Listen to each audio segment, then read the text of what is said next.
This is the Mile High Five podcast with Carl Jensen and Doug Cunnington. We have authentic conversations about the journey to FI, health, happiness, and some very odd tangents. We interview FI experts, side hustlers, people on their way to FI, and those who have reached the other side. Join us every week, and if you want the show notes and links and all that other stuff, head over to milehighfi.com. Hello, Bali. Welcome to the Mile High Fi podcast. I am Carl Jensen with my co-host. I'm Doug Cunnington. And today we have a very special guest. We have Amy Minkley, who is founder of FI Freedom Retreats. She found hope in the financial independence movement after burnout in Asia. She quit her job, moved to Bali, and is now sharing the message of purposeful living through transformational FI retreats. Good morning, Amy. How are you? Good morning. I'm great. Thank you for having me. I'm excited to be here. I want to open with how you discovered FIRE. This is a pretty cool story and relates back to some prominent people in the FI movement. What happened there?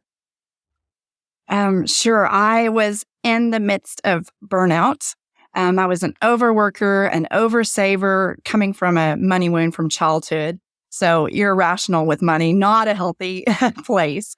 And I was in my job, just spending a lot of weekends and evenings working, and hit a point of desperation and some depression and anxiety where I would wake up in the middle of the night, anxious. And on one of these late night internet searches thinking, what can I do? This is not sustainable.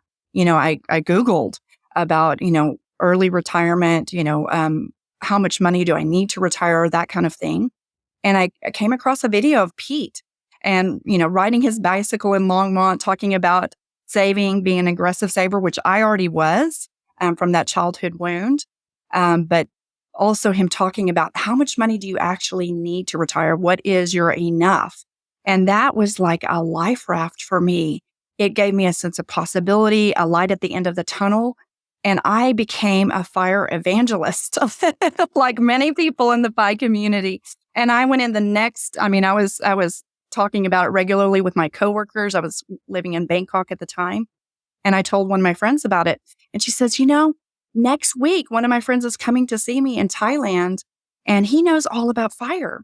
I worked with him in Santiago, Chile at an international school there. And she said, you got to meet him. And so I ended up meeting Scott Barrett, Brad Barrett's brother, in the parking lot of my school in Bangkok, and he told me about Choose a FI podcast. So I just barely, scratched the surface and discovered FIRE, and then I learned about Choose a FI, and I went down that FIRE rabbit hole and ingested all the material that I could. And so it was really cool to meet Scott Barrett in person and, get that reference and then really discover all the resources that were available in the FIRE movement. What year was that? That was pretty recently in 2019 during the midst of the pandemic. Yeah, Scott Barrett was taking a year off to travel the world, and I got lucky to meet him. And when did you see that Mr. Money Mustache video? What year was that? That same time. Wow. Just a couple of, maybe a week before I met him. Okay. So that was really a lucky encounter. That's crazy. And then it sounds like you're pretty analytical. Mm-hmm. At least you found the information, you started trying to learn as much as you could. Did you realize that you were already financially independent at that point? You were like, oh, actually, I did a really good job here for the last 20 years or whatever. I think it took me some time. I mean, I was an aggressive saver, and I had to be an aggressive saver, even in my teens and my college years. Because I was I had to be financially, my parents weren't supporting me at all. Growing up, a lot of it was on me to, pay for college and buy my first car. And even in high school, I was buying clothes for myself. So it was hard to really get that in my head, like I am okay. I really needed to learn a lot and spend some time. And I'm still working on my scarcity mindset because it's very hard when you're a saver to go from saving to suddenly, quitting my job and not being able to aggressively save like I did before and spending more money. So I would say that I'm, it took me some time of really going down that FIRE rabbit hole to really feel more safe. And I'm still still learning. Okay. And you talked about, I guess, some of the symptoms of the money and financial wound growing up. Can you expand on that as much as you feel comfortable sharing? Sure. Yeah, my family had money when I was a child. And then when I was 12, my dad went through a midlife crisis. He unexpectedly, is kind of, my parents never fought. And so when I was 12 and my dad told me that he was leaving and they were getting a divorce, it was a shock for me because they never fought. And my family felt happy and secure. And he was a lawyer. He had money, but he had a heart issue and he had some emotional problems. And so he really kind of disappeared for a little while. And my mom and I really struggled. We sold our family home. We moved to a new state. My mom went back to college and she was heartbroken during this time. And I became her support system. So she shared a lot of her money concerns with me. And I saw her reading, financial books, just trying to figure out, I kind of, from her perspective, she relied on her husband to know about finances. And then when my dad left, she panicked. And so she was reading all these books. And then I started reading those books in my teens and started aggressively saving when I got my first job, and I worked 2 jobs in high school. So, I really felt like from my experience, my story was money can disappear at any moment. My future, I can believe that I'm happy and secure and things are safe, and then something can suddenly change overnight. And so to be safe, I need to work hard and I need to aggressively save. And that's what I did. Even in high school, I was there with my calculator. I was making $4.25 an hour and, calculating again and again, like how long do I need to work and what overtime can I do to buy my first, used car. So I learned how to be a good saver, and there were many blessings in that as well. Yeah, I'd like to talk about this a little bit more. Those are some tough experiences. Have you considered what you think your life might have been like if you could A/B test your life and your dad would have stayed and you wouldn't have had to struggle? Where do you think you would be now? Are you grateful for these experiences even though they were tough? Absolutely. Yes, I am. I'm still healing that relationship with money, but I wouldn't have changed it. And, I guess I would have balanced a little more because I did overwork for a lot of years and delay gratification to an extreme. So I prefer, a slightly healthier relationship with money, but, I'm sure I would have not been as good of a saver. And, maybe I would have had more fun along the way. So I guess I wish it was a little bit more balanced, but I've healed my relationship with my father. We have a great relationship now. So I don't know that I would have changed things. I feel like there were a lot of blessings, and every wound, there is some blessing too. It's like every rose has its thorn. Yes. Poison. One of my favorite songs. Are we going to break out of tune right now for us? Maybe. Do you like Poison, or are you a hair metal fan? Not really, but I know that song and I do like that. Well, okay. Wait, Doug. Yeah, Doug plays guitar, and you said you wish you would have performed in high school. I see an opportunity right here. Yeah. Just kidding. Yeah. Just look up the lyrics. You're going to do fine. Okay, so I think we definitely got off track from our outline here, but I'll jump in and I'll give a sneak peek. So we always record a sound check, and we play the sound check at the end, and we each talked about our high school experience just a little bit. So that's kind of a transition into, did you go to university? Tell us about that experience. You talked about maybe having to pay for it yourself. Yeah, I really was focused on how can I go to university and get out debt free. And, was cheaper, when I went to school in the late 90s. So that was a benefit. But I went to a state school. I was an RA. I worked 2 jobs. I lived in the crappiest student apartments that I could find. And I did get out debt free. It took me 5 years. But I had a great time, and I studied hard because I was paying for, every class. So it motivated me. And,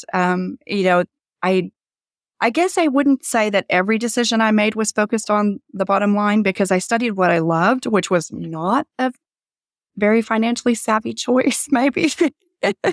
But I'm glad that I studied history, which kind of led me abroad because after I graduated, I'm like, what am I going to do with a bachelor's degree in history? And my sister taught English and, overseas in Taiwan. And so that I knew that I could make some money there. And so that led me to go overseas. Why did you pick history? It's often a springboard for some other advanced degrees, right? Yes. I didn't really know. I mean, my dad wasn't very actively involved in my life at that point, and my mom was just in a panic mode of trying to figure out her life and her retirement. So I didn't really have a lot of guidance from my parents, and I had an amazing professor that inspired me. And so I studied, that was just my passion, and I absolutely loved university. And I would read history books for fun. And so I am glad that, my parents weren't in the picture saying, like, you need to study something more practical.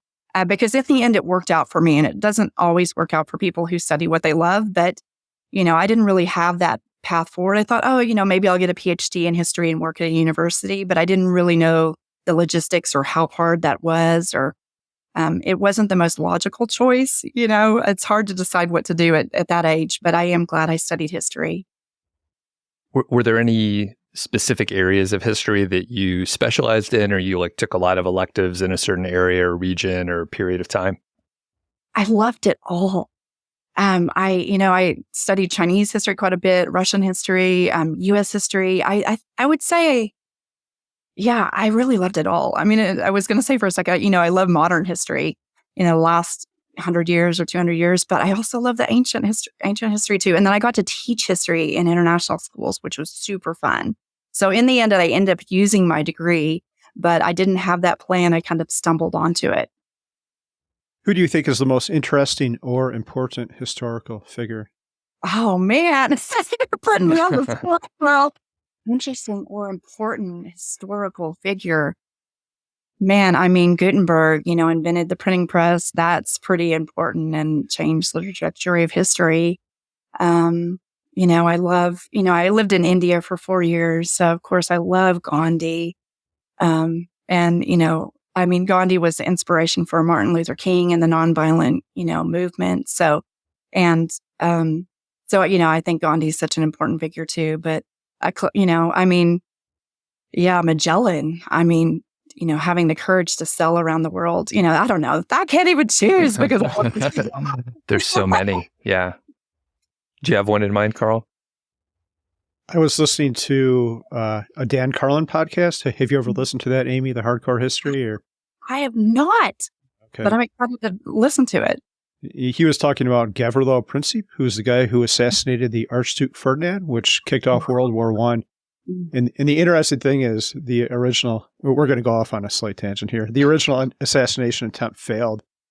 And Gavrilo was just hanging out on a street corner, and the Archduke, his driver, turned on the street. He wasn't supposed to. He made a wrong turn, and Gavrilo sees him there, and the driver sees he made a wrong turn, so he tries to put the thing in reverse, and the car stalls out. So then this guy has his chance. He sees him, and he assassinates him and his wife, and that started World War I. So if World War I doesn't happen, the world's completely different. The Middle East looks different. World War II probably wouldn't have happened. And the world would be completely different right now. And some people, the counter argument to that is World War I would have happened anyway because there was a lot of tension. And that was just what ignited it, but something else might have ignited it. But it's fascinating to think about these little people, and especially that one. If the car wouldn't have stalled out, maybe the world would be completely different right now. Yeah, if they would have changed the spark plugs or something. Yeah, wouldn't have stalled. Yeah, auto maintenance is very important. How about you, Doug? Do you have a famous or a favorite historical figure? No, I'd have to think about it. And I'm not I didn't study history. I took a couple electives in history, but yeah, no one comes to mind. So I would just say something ignorant or try and be funny. So I'll pass. It'll come off weird. So Amy, how did you end up in Asia? Well, really being, having this history degree and thinking, what do I do now? And I always knew I wanted to live abroad. My sister inspired me. She went abroad in the mid-'80s to Turkey, to Eastern Turkey, rural Turkey, from rural Texas. So she was really brave to do that. And I used to get her letters home. And then she moved to, she lived in Taiwan after she graduated college and went to the UK and lived there for a few years. So she is 10 years older than me. And I used to get those letters home when I was a little girl. So I knew I wanted to do that for a few years, but I never anticipated it being my career. I never anticipated living abroad for the rest of my life. So it was a life-changing experience for me. So yeah, I went to Japan first in 2001, and I was teaching ESL in a Japanese high school, which was super fun. And then I stayed 4 years, not 1 or 2 like I anticipated. And then I learned about international schools. And so that became a ticket for really saving more money and teaching what I loved, which was history. And what year did you start traveling? Did I miss that? Yeah, so I moved abroad in 2001 and stayed in Japan for 4 years. And then it allowed me to save, I didn't save a lot of money, but about $5,000 a year there. But it gave me, a nest egg to take a gap year after I left Japan. And I was thinking, okay, what am I going to do now? Because I didn't actually know about international schools until that gap year. I met a woman just by chance who told me, you can earn some money teaching ESL, but really if you want to save, and that was my focus, go to international schools. And when I met her, that led me on, okay, I need to get my master's in education, my teaching certification, because I didn't need that to teach ESL in Japan. And so I did go back to the US, to the University of Oregon. And then immediately my goal was, how can I get abroad again? So I went to Singapore in 2007 and stayed there for 6 years. And then I went to India for 4 years. And then I took another gap year. But I don't know if you want me to go into detail about that. But, those gap years are so valuable. Just meeting that woman and learning about international schools was incredible. And then when I took my second gap year after leaving India, after teaching at international schools, I'd been teaching for 10 years at international schools. That was another pivotal moment for me because it opened my eyes to new possibilities. Got it. And yeah, let's talk about the gap years more. And is it fair to classify those as sort of like mini retirements, although maybe you didn't call it that at the time? Definitely. I mean, there's something special about taking time off and reflecting on your life and recharging and relaxing in a way that is difficult to do in a 2-week holiday. And I really discovered that, after working in international schools for 10 years and in Japan for 4 years teaching ESL, I really realized how unbalanced my life was and how I was still stuck in that pattern of overworking to feel worthy. I was working in elite private schools it was hard to get a job in these schools. And I had this major imposter syndrome. And the way I combated that was just to be the hardest working teacher in the school or try to be the hardest working teacher in the school to keep that job, to keep that. It was like a lifeline for me. That was my security. And I was saving a lot, but I still didn't feel safe. So having that second gap year after working in India, it really allowed me to see. I met a lot of entrepreneurs. I was passing through Bali and I did a 10-day transformational retreat and I fell in love with Bali and ended up staying there. I met a lot of people who lived there who were corporate dropouts from Europe and the US. And I saw, wow, this is the life I want to live. Surrounded by nature, having more time freedom and creating something around a passion.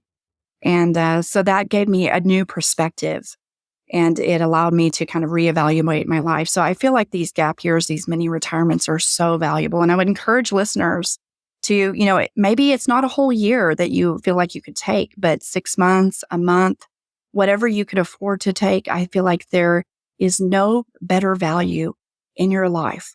If you realize something or fast track yourself to a better life, it's totally worth it. Ooh, I am super inspired now because I'm 49. I quit my job 6 years ago and I have not taken any time off. And it's a little bit different for me because we have kids. So there's a routine and stuff around there. But I bought a house I'm working on. I have Band-Aids on my fingers right now for moving 50-pound retaining blocks all day and digging. What would you tell to someone to inspire them to take a gap year? And that might be a bad question because I think you've already inspired it. But How do you get Carl specifically to take a gap year? How about? And what do you do with your time when you're on your gap year? Yeah, for me, I really value traveling with purpose. And I used to travel fast, because I was just anxious and excited to see the whole world. And, also I think there was a little bit of like, I want to tell people I've been here. And so there was a, check, check, check, check, check. I've France and Italy and, whatever. So I can say I've been to all these countries. But what I realized is the more slow I travel, the more I enjoy it. And I'm really able to sink into deep relationships with people. So, if I'm just constantly moving, I'm constantly figuring out logistics and how do I get places and moving hotels and packing up my suitcase again and having these surface level conversations with people about where I'm from and what do I do for a living. And that gets really boring really fast for me. And I've seen another temple and another church. And so it loses its appeal very quickly. So I love my routine too. But traveling slowly or immersing myself in one place really allows me to reflect and recharge. And so I guess, Carl, I would reflect on what do you really enjoy? And I do think there's a value in going somewhere different and in finding a routine there. And sometimes that takes a little time. And for me, community is also important. And I know you have, a great community in Longmont. But what made it special for me is discovering the community in Bali. So I'd been there dozens of times as a tourist, and I never scratched below the surface until I lived there and met the people who have been there for years and attended events that they went to and stopped doing the touristy things that I really discovered the value of Bali. So I guess I would encourage listeners to think about what they value and what community would nourish them. If they love surfing, finding a surfing community. If they love skiing, finding a community of other people who have time off. Because I think a lot of people have already fired in the U.S., but they may be a little lonely and it can be isolating, if you're living in a suburb somewhere in the U.S. But what I love about Bali is there's a lot of friends I have who have time freedom. And so they really get my lifestyle and we have a strong sense of community. We're getting together a lot. And so I feel very nourished by that. One quick follow-up. Many FIRE people would classify themselves as introverts, I think a higher percentage than the general population. How do you find community when you're in these new places? For me, it's attending classes. And that's what I love about Bali is there's so many opportunities to enrich myself every single day. Just one venue in Bali, very close to where I live, they have 22 classes a day. And there's multiple venues like that. So every day I wake up and there's a wealth of choices. If I want to, whatever I want to do, be it singing, dancing, woodworking, painting, sound healing, meditation, yoga, authentic relating, nonviolent communication. There's so many opportunities. Circling, there's women's circles, men's circles, whatever. So there, and also entrepreneurship courses, digital nomad, anything. So what I love is there's so many opportunities for personal growth and professional growth. And I find meeting people in those kind of classes, leads to really deep relationships, when you're finding people who are interested in similar things to you. So I feel like that's the best way is just getting involved in some of the activities. But, like you, Carl, like I really, I'm an extrovert when I hang out with FIRE people, but I'm an introvert a lot of the time. But I feel like I found my tribe in the U.S. with the FIRE community, but in Bali, I found my tribe because a lot of people are very intentional with their life. They think outside the box. And so I feel like it's easy for me to find friends there and for those relationships to go very deep, very quickly. Doug, I have to get my ass to Bali. I was looking at some of the pictures from Amy's retreat, and it looks great. Have you ever thought about going there? A little bit, but not in a serious way, like imminently. But it looks like a cool place, and I know some folks in my entrepreneurship community, like they either live there or they visit often. So, or you're thinking about it pretty soon? Yeah, I think so. I won't go to this retreat, but maybe the next one. You have to work it out with kids, but I can just lock them in the basement and throw some food. No, I'm just kidding. I'm not going to do that, but Yeah. They're almost self-sufficient. Then I can do stuff like that, or leave them with their uncle Doug. Yeah, right. Well, it's in the summer, right? Or when is the It's the end of September, but it did Oh. sell out really quick, and I've got a wait list now. So I know I will do another one. The demand is there, and I love bringing people to Bali and just opening their eyes to, what's possible in the rest of the world. Yeah. I mentioned the expat community there, but the Balinese people are amazing, such beautiful people. So it is a special place. And for me, I didn't feel like I had a home for 20 years in a way. I loved all the places I lived in Asia, but rural Texas was no longer my home. And so, and all the places I lived never felt like home. And so when I found Bali, it really, it was a beautiful thing for me. What was the thing or things that made it feel like home? Is it the community, really? Absolutely. The community and the opportunity for growth. Definitely. Yeah. And how do you live there? Do you have a visa or do you have some kind of citizenship? How does that work? Right now, I don't have a visa. I will have a work visa that will start right before my retreat starts. But I go in on a visitor on arrival visa, a VOA, and it lasts for 2 months. And then I have to leave the country, which is quite easy because within a 2-hour flight radius, there's not a lot of amazing places to visit. And I lived in Singapore for 6 years, so I go and visit friends. I lived in Bangkok for 2 years. I go and visit friends. Perth is 3-hour flight radius. My partner, who I met in Bali 5 years ago, which I was single for 13 years. So that was a blessing when I met him. He's from Australia, so we go and visit his family in Australia. So I find it kind of nice every 2 months to fly out, and it's $150 or whatever. I can fly to Vietnam as well. So it's kind of a nice opportunity to get some contrast and to take a little break and travel in the region. So is it one of those situations where you can fly out and just fly back immediately if you want to, and then stay there for another 2 months? Exactly. Okay. And you can even fly back in the same day. I don't usually do that. I usually use it as an opportunity to go and do something else for a little bit. But a lot of people do. They'll fly back in the same day.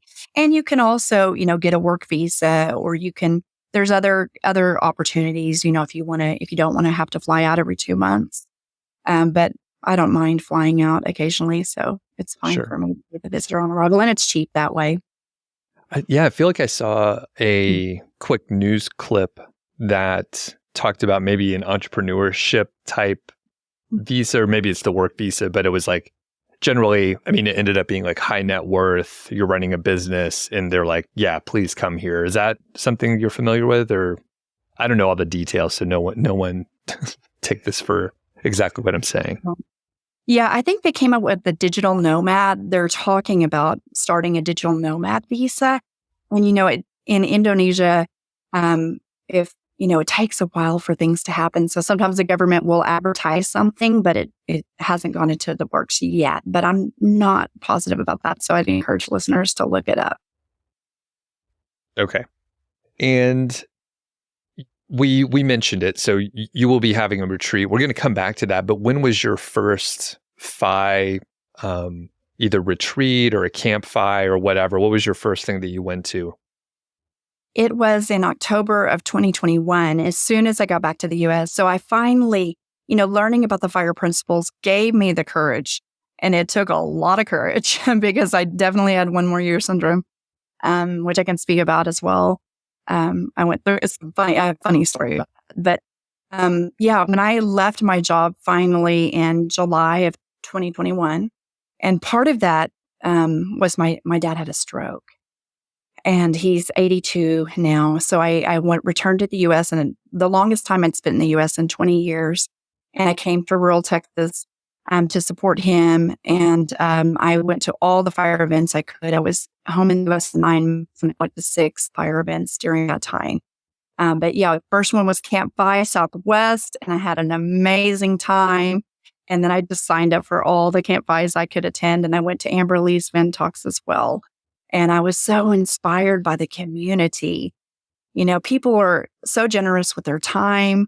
They jumped on my spreadsheets with me. They counseled me through my money fears. They looked at my asset allocation. They talked to me about, healthcare after FIRE. So I feel like all of those events, if listeners haven't attended a campfire, an economy, or a Fin Talks, I would say, go, because it is an investment. And, we can learn a lot from books and podcasts, but there's something about an in-person connection that just takes that learning to another level. And you don't know what you don't know. And I didn't know a lot of things, but I met so many inspiring people that really changed. I got a job at a campfire. I'm working part-time. So, all of the connections I've met has been so valuable for me. Yeah, these events are awesome. We met you for the first time at Economy about a week ago. And I feel the way I look at these events is there's stuff going on, but all those events and things that are going on are kind of just an excuse to hang out in the hotel lobby or a hallway and meet other people. Yeah, exactly. I feel like I learned just as much from the participants as the speakers. Yep.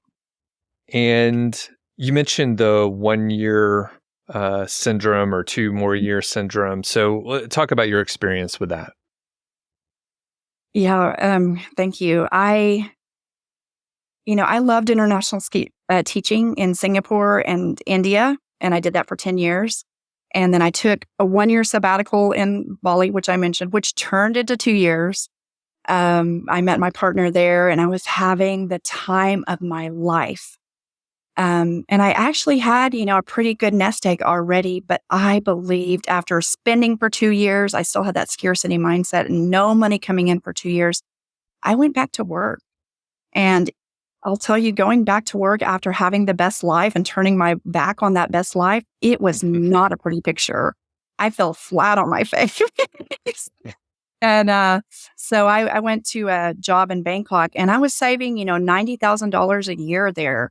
And it was like the golden handcuffs where I was miserable, and I was waking up at 3 a.m, anxious, working in the middle of the night, again, feeling like, am I worthy of this job that so many people, it was hard to get a job at that school. And I didn't feel worthy. And so I was trying to work myself to death, really, basically to prove my worth. So it was not healthy. And I moved my partner there. He loved Bali, and, he didn't really want to move to a big city, but I moved him there. I convinced him it was a great idea for us to go to Bangkok.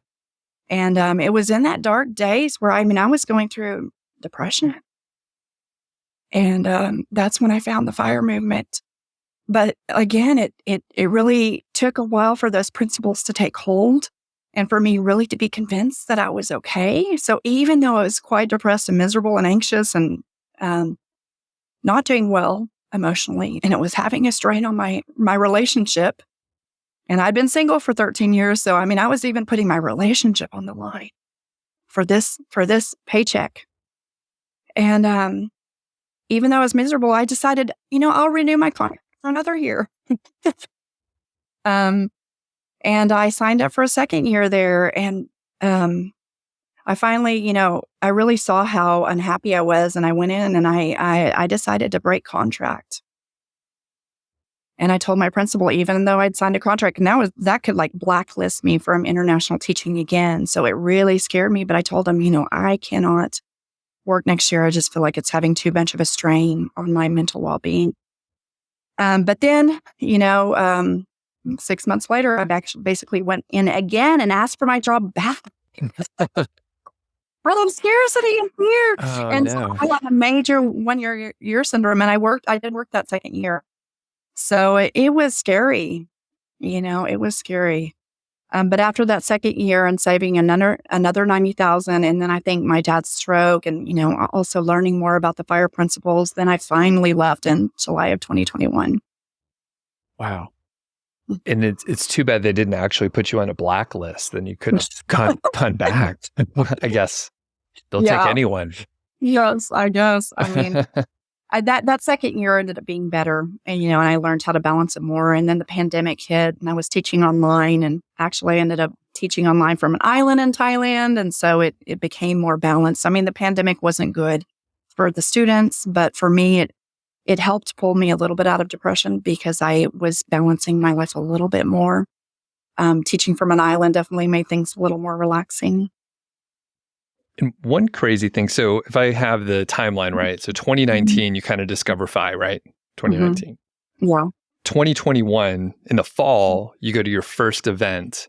And then here in 2023, you're running your own event. So can you talk a little bit about that? Just the timeline seems pretty impressive. But I mean, obviously, you accelerated and went to as many events as you could in a short time, really kind of immersed yourself in the community. So yeah, talk a little bit about what you put together and why. Yeah, I mean, I had the idea of running an event in Bali when I was in Bangkok. And during the pandemic, I think I was community starved during the pandemic. And I was hearing about campfires on the podcast I was listening to. I heard Diana talking about economy, and I thought, Asia's my home. I want to build a fire community over here on this side of the world. And so I had that idea, and I knew that Bali was my dream place. And how could I help other people to discover, what I had discovered about how nice it was to live there? And so I had that idea back then. And then when I came to the US and I really experienced campfire and economy, that, lit the fire under me even more to see the value of community and what these events are life-changing. They're transformational. And I really believe in the power of that. So yeah, I'm inspired to pay it forward because I've received so much benefit from these events. Can you tell us about what happened or what will happen at, it's called FI Freedom Retreat, right? Yes, that's right. Yeah, What's we'll it have, like? oh my goodness. Yeah, we'll have, inspiring speakers. We've got a great community of people who are coming, very money savvy people who are very knowledgeable. So like I said, participants will learn a lot from the speakers, but they learn a lot from the conversations that they're going to have around the pool and at the beach. And on our excursions, we're going to go to, traditional water temple blessing. In Bali, we're going to go on rice terrace walks. We're going to have, lunches with volcano views. We're going to go to a K-check dance, was a traditional dance where they walk on hot coals and they stick, fire down their throat. I mean, they do crazy things. So we're going to do some cultural things. But, I feel like the value is in community and all those conversations and the bonding that's going to happen during the event and also after the event, because it's, it's a 5-day event. But then also, people who aren't short on time, who don't have to get back to their job in Singapore or Perth, Australia, or wherever they live, they can stick around. We're going to go down to the beach. We're going to stay at the Grand Hyatt Bali. If people have points, if they don't, they can stay at the Marriott, which is really close. It's just pay as you go model after the retreat. Or people can, just buy a room in a nearby hotel, and we're going to hang out, a smaller group of people. So, I feel like there's so much value during the retreat, after the retreat. Some people are coming over for an entire month. And so they will, they're going to really bond a lot. We're going to have a great time together. So it's during the retreat, but also all the activities that will take place, after the retreat too. Yeah, I would not underestimate the value of these things. I was just thinking about some of the Chautauquas I've gone to, and we just saw Bob this past weekend at Economy, and he's a great friend. I saw him again in New York, and I met him at an FI retreat, the Chautauqua. And I probably see people I've met at these events multiple times per year, and they're some of my best friends. I'm so thankful for it. Yeah, it's a really interesting relationship that you can build, especially as adults. We don't make friends in the same way we did when we were in college or obviously grade school or whatever, but you end up hanging out for a retreat style weekend or something. So you're around each other with a lot of idle time. So you can have sort of longer conversations, not at a happy hour where maybe you're around some group of people for maybe a couple hours and maybe have a 10-minute conversation with them. It's kind of very superficial, very surface level, but these retreats, you get to, maybe room with someone that you don't know, and you're having these long conversations over breakfast and then breakfast the next day, and then maybe some later night or something like that. And it's been interesting because I've just started going to these events roughly the same time as you, Amy. And yeah, I have friends now where I'm I've had more conversations with them recently than, people that I've known for many years, that I've known in college or whatever. So yeah, very interesting way to make friends nowadays is old people. Yeah, I feel like, and the friendships go so deep, like I was reflecting in economy this past weekend, and then I did campfire immediately after the following weekend. So I've had 2 weekends in a row of this. And some of my friends I've had only for 10 months, but we feel like we've been friends for years. We're leaving WhatsApp voicemails together. 2 of my friends visited me last year in Asia. And I've got so many memories with them. I took a road trip down from economy down to Camp Fry with 2 guys. So those relationships, yeah, they go really deep, and they are lifelong friendships. Yeah. One other thing I'll say about these events is I think, like, when you go to these things, if you have money in common, you probably have a whole bunch of other stuff. So you get right past the small talk, and you can talk about shit that really matters. I've had people like multiple times come up to me and tell me their net worth within like 2 minutes of meeting them. I'm like, man, I just met you. But I think that's pretty cool because they're comfortable and they feel like they can be open, which is, man, awesome.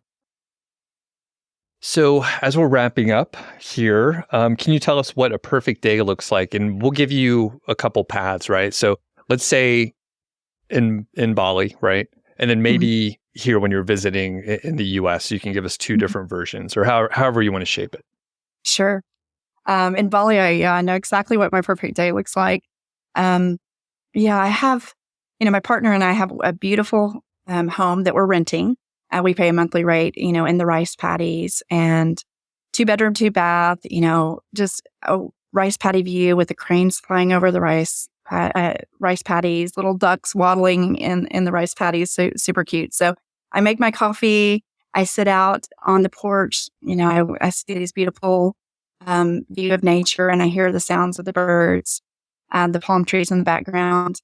I often go to hot yoga first thing in the morning. So after I've had my coffee, I come back. I teach, an hour online. I'm coaching kids with ADHD. So that's kids in California after their school day, which is perfect for me. It's my morning in Bali.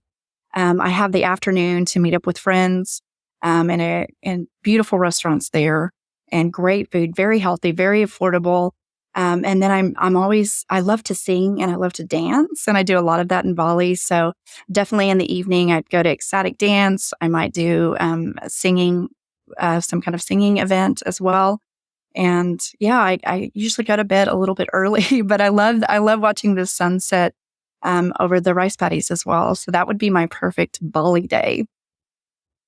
And definitely time with my partner as well. I don't want to leave him out. It wasn't so close, but he's great. And it's nice that he was also fired, but didn't know what fire was. And he's been a huge blessing to me after being single for 13 years. So, and then my perfect day in the US would be, spending time with my parents. And I've moved my dad to the town where my mom lives, so I get to see them both in the same day. So that's such a blessing. And he's in an assisted living center now. So having quality time with the people I care about. My mom has a great dog that I love, so I go running with the dog. And my sister lives nearby, and I get to see her and my nephew, and really just spending time with family and working on my passion project, which is getting ready for the 5 Freedom Retreat, teaching kids online. That would be my perfect day in the U.S. And hanging out with fire friends. And my perfect day in the U.S. also might involve a campfire and economy. That could be another day. Yeah, when you get deep into the question, you really need a week, because some people are like, I want a day alone. And then some people want to have a day alone and then have a big community thing, plus be able to go on like a long hike or whatever, go surfing all day or something like that. So that makes sense. Amy, where can people find you? They can find me at 5freedomretreats.com, and they can sign up for the mailing list because it did sell out very quick this year. I am going to open a few more rooms in mid-April at the hotel next door. I did find a few more rooms, but I'm keeping the event to a really reasonable size. So that's why I'm only opening a few rooms. So they can get on the wait list if they want to know when those rooms are going to be released.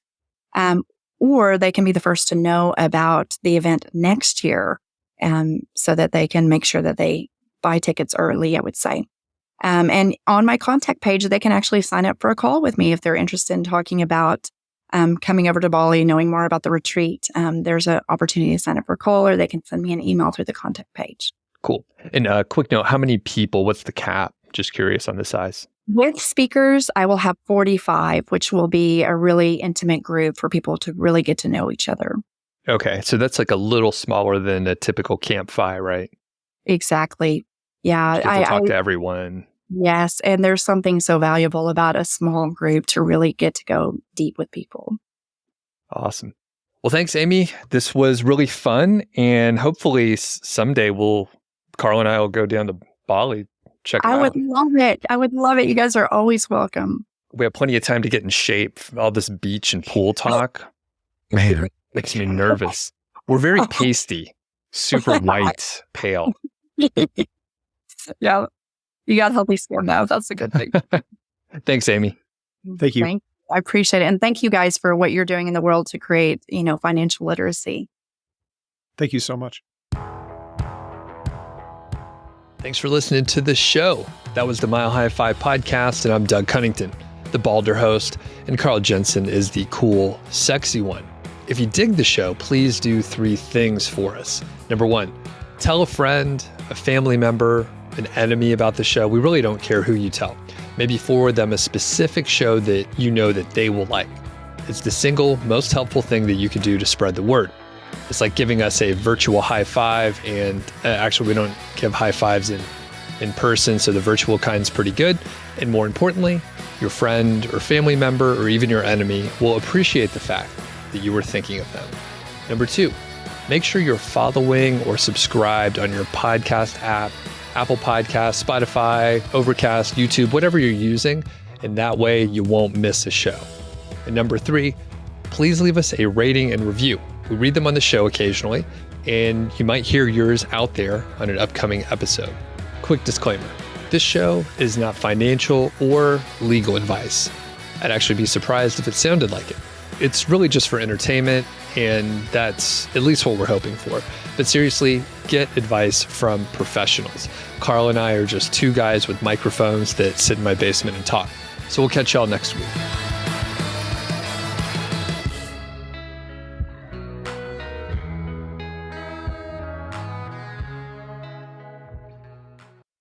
What were you like in high school? In high school, I had a small group of friends. I worked a lot. I had 2 jobs. And I hung out with kind of the nerdy kids. Okay. Did you like it?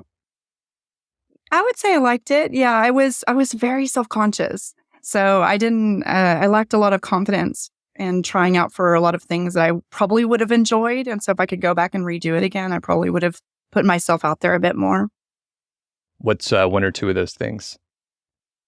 I would have loved to get on stage and do more dramatic productions and, do, musicals and that kind of thing. But I just never had that confidence.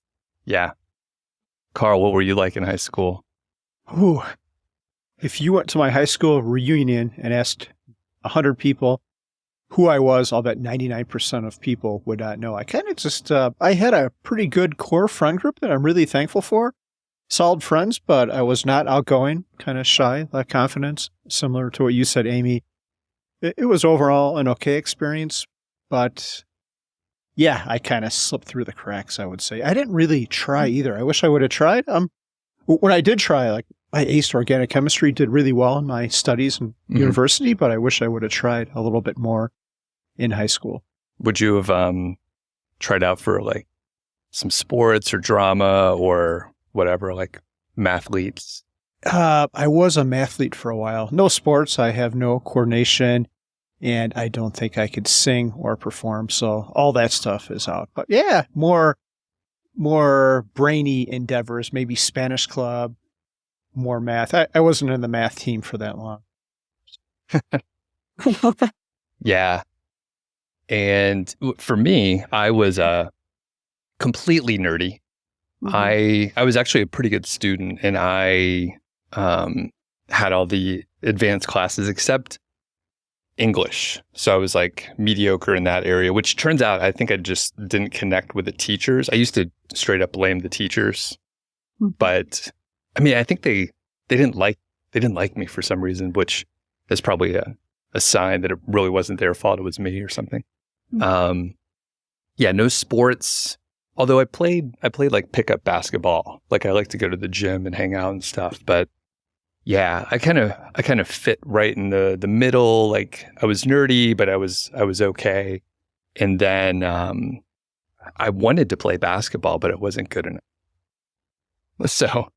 So I tried out a couple times, and then when I failed, I was like, oh, I'm not going to try out anymore. That's a waste of time. So I spent my time elsewhere. But I think, and I worked, I like cut grass. So I cut grass like all the time. Of course, not in the winter, but I cut grass like a lot and earned money that way. So I kept busy. I don't remember disliking it too much, but it was nice I could get good grades. So I was able to do that. So that was like fulfilling. But I maybe would have tried out for like cross country. I would like individual sports, not team sports. But cross country, maybe. I don't know if I would have done like drama or something like that, but maybe like debate to become a better speaker. Although I don't like arguing. So I think I would probably just be bored of that. So anyway. So you mentioned basketball. Do you like to hang out in gymnasiums? Yeah, sort of. But I was going to say, Elizabeth and I got some basketballs at the rec center. I live super close to the rec center where Carl works out. And I was like, we got to play some basketball. Do you play? I'm pretty terrible. Okay. Well, I'm not going to run now that I'm old. Like I jumped one time and landed kind of hard, like this past weekend, and my whole body like reverberated. I'm not built for this anymore. I'm in my 40s now. I'm not going to jump like that and like twist a thing I don't know exists. Yeah, you got to be careful. Yeah. Do you want to play? I'll play horse with you, or maybe a shorter version. By the way, the gymnasium comment was an airplane reference. Oh, I don't even know. I mean, I know airplane, but I don't remember the reference. Oh, do you like to hang out? Have you ever been in a Turkish prison? Like I remember all the taglines, but I don't. Sorry, Amy. That's okay. No, this is entertaining for me. And I really relate to what you're saying there, because I was the same. I wasn't very good at sports, so I can totally relate to what you're saying. Yeah. But the great thing with cross country is like you just show up and you run by yourself and like don't get hurt.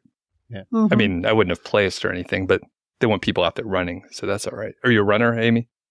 I was a runner, and I did run cross country, and I was the slowest person on the team. Yeah, and everybody always thought, you're tall, you must be good at basketball and volleyball. Not really. No. Do you still run? I do still run, but like you, it's like I'm in my 40s now. My knees are not as good as they used to be. So I do run occasionally, but I prefer other types of exercise that are more low impact. I do a lot of hot yoga, which I love, but not running as often unless I'm home in the US and I don't have access to hot yoga in Amarillo, Texas. So then I'll jog here. Yeah, just go outside. Yes.